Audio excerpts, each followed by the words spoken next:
America के अंदर कुछ डॉक्टर्स की टीम है जो इस बात के ऊपर रिसर्च कर रही है। आप लोग ने भी सुना होगा डॉक्टर रेमंड मूडी का नाम। डॉक्टर रेमंड मूडी जो लोगों को हिप्नोटाइज करके पास्ट लाइफ में ले जाते हैं।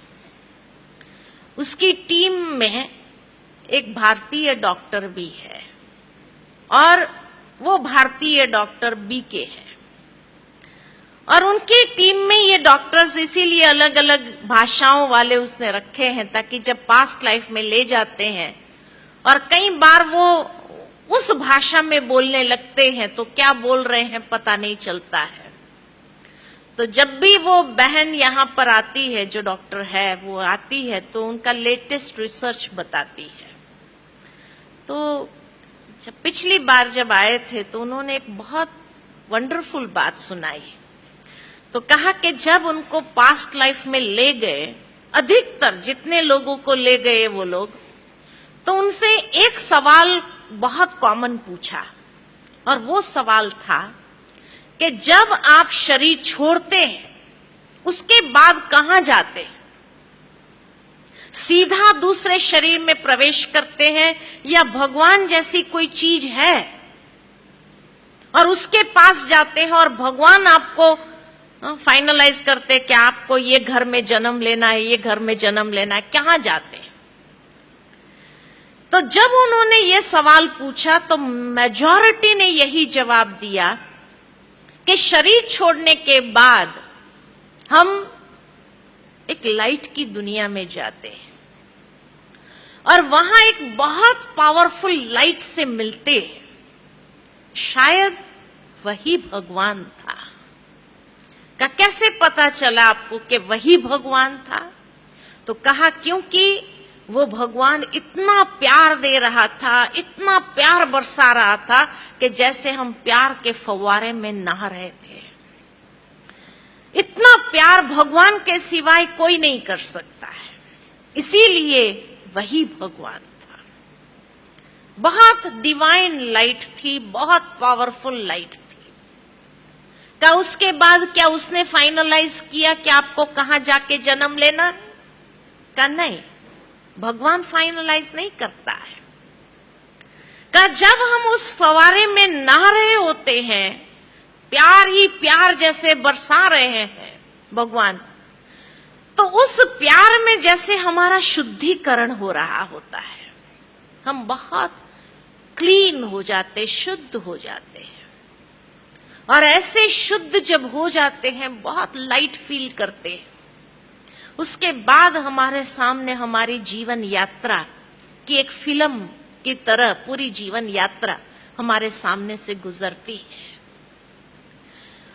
और इतनी शुद्ध अवस्था में होने के कारण, क्योंकि परमात्मा प्यार में जैसे हम इतने शुद्ध हो गए, तो जब वो फिल्म चलती है हमारे जीवन यात्रा की, तो एक एक कर्म को देख करके हमें लगता है ये कर्म मैंने किया, इतने बुरे कर्म किए, इतने लोगों को मैंने चीट किया, उतने लोगों के साथ मैंने ऐसा व्यवहार किया। तो एक एक कर्म मेरे सामने जब आता है तो हमें अपने ही कर्मों को देख करके बड़ी शर्मिंदगी महसूस होती है। तो कहा उसके बाद क्या भगवान सजा देता है? कहा नहीं, भगवान सजा नहीं देता, भगवान प्यार ही देता है। तो उसके बाद क्या होता है? तो कहा उसके बाद हमें यह फील होता है कि जो बुरे कर्म मैंने किए, जिसके साथ मैंने बुरे कर्म किए, चीट किया या किसी को भी धोखा दिया या जो भी मैंने बुरा व्यवहार किया, उन सब के साथ का हिसाब किताब मुझे चुकता कर देना है। और इसलिए हम वहां से वापस आते हैं और वापस आने पर हम खुद डिसाइड करते हैं कि मुझे कहां जन्म लेना चाहिए, ताकि उन आत्माओं के साथ मैं जल्दी से जल्दी हिसाब चुकता कर दूं। तो हम डिसाइड करते किस घर में हमें जन्म लेना है। उसके बाद हम ये डिसाइड करते हैं कि ये कर्म का फल हम कैसे चुकाएंगे, इसके लिए होनी को फाइनल करते हैं। डेस्टिनी को फाइनल करते हैं कि ये डेस्टिनी होगी और ये कर्म का हिसाब हम ऐसे चुकतू करेंगे। तो सारी जो डेस्टिन्ड बातें हैं उसको हम फाइनलाइज करते हैं। इसलिए कहावत है, होनी को कोई टाल नहीं सकता है, क्योंकि वो होनी हमने ही फाइनलाइज की होती है। उसके बाद उन्होंने कहा, बहुत सटल बातें उन्होंने सुनाई और कहा उसके बाद जब होनी फाइनल हो जाती है, सारी होनियों को फाइनल कर देते हैं, उसके बाद हम ये भी फाइनलाइज करते हैं कि किस दिन हमारा जन्म होगा।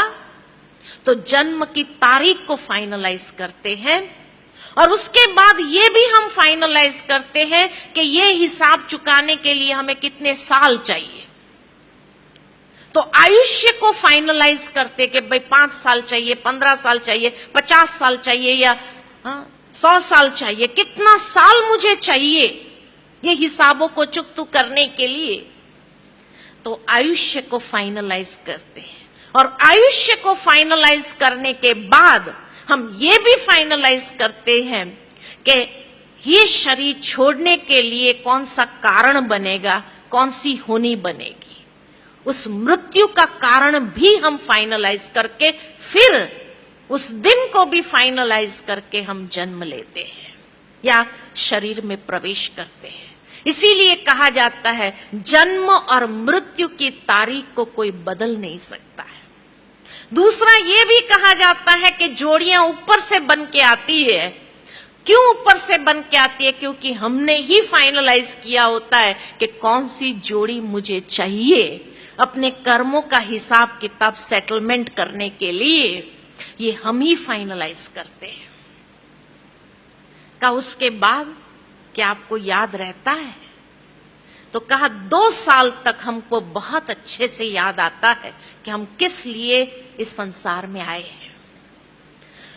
और उसके बाद जो जो व्यक्ति हमारे सामने आते हैं, हम उसी समय उनको जिसको दुख दिया होता है उनके सामने मुस्कुरा करके उनको सुख देने का प्रयत्न करते हैं।